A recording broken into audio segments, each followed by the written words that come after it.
Welcome to Big Boss Builder. I hope you enjoy this content.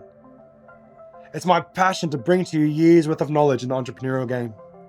If you're loving this content, please like, share, and subscribe, and please watch this video all the way through to the end. Hope you enjoyed this video. Congratulations, you've chosen your business, but now it's time to physically start it.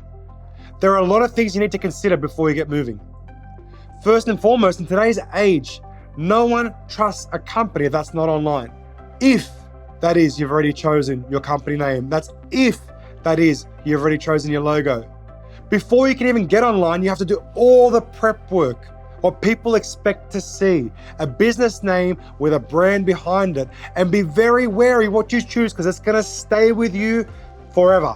And it's gonna be very hard to get people to get their mindset about you now and then change it and convert to a different brand later.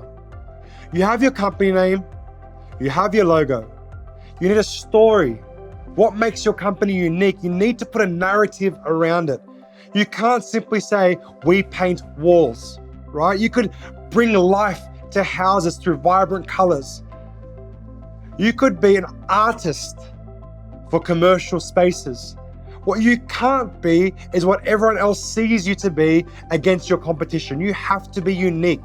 You have to create a narrative about what makes you passionate about that, which needs to be portrayed in your website.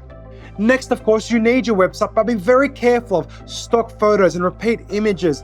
Spend some time collating images that mean something to you. Your clients see that as you. If your website does not represent you properly, then you're gonna have a very hard time bringing clients into your narrative. This is all the superficial stuff that's very important to the client, but there's things that are more important to the client and more important to you.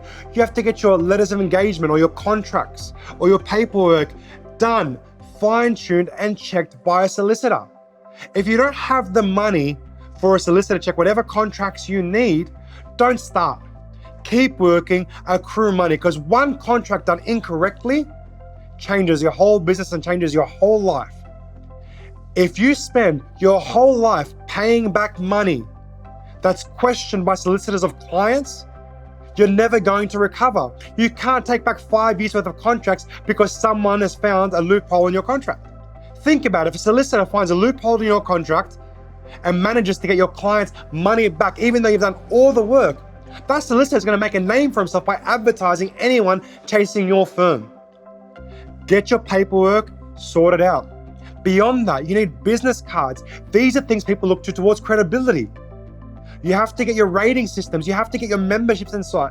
Before you do anything, you have to register your business name, register your company, get advice from an accountant as to how best to structure it, because it may be too late. If you earn so much money and you're stuck as a sole trader, then you're forced to pay your full marginal tax rate of 47.5%. Think about the structure, think about the end goal. It's a lot easier to save 20% than it is to make it, I promise you that. Develop a center of influence network. Have people who are gonna be honest with you. When you're at the top, there are very few people who are prepared to tell you you're being stupid. The few people who are is your mentor, your solicitor, and your accountant. The three people whose job it is to make sure you stay out of trouble. Choose a mentor wisely, approach someone. Do not be scared if that's not their full-time role. You don't want someone who's a professional mentor. You want someone who's professionally successful in the field that you're taking. Look them up, find out where they are. My first mentor I ever got, I looked online and said there was an article where he has coffee every day. I went to that coffee shop every bloody day until I found them, put forward my business card, and I said, well, I'll pay you whatever you want if you mentor me. Once a month, I want an hour of your time and an ear of yours that tells me, am I being stupid? Because I know whatever you're gonna ask for, you're gonna save me that much in advance.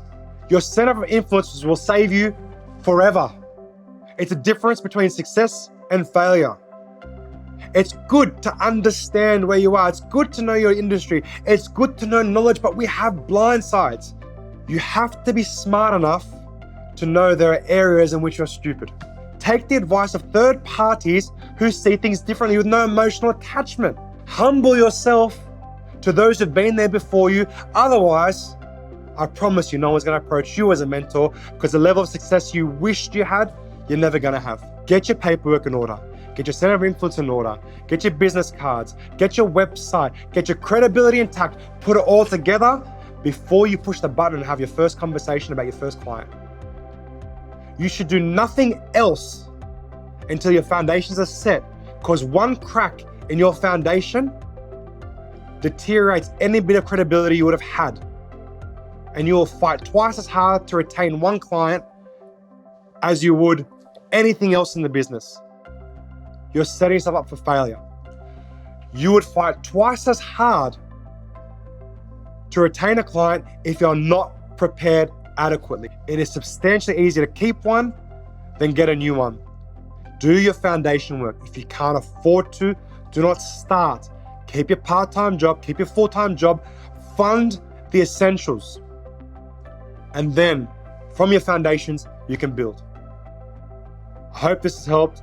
I sincerely hope the foundations you set prosper you into a greater business. I look forward to sharing more with you next week. Take care.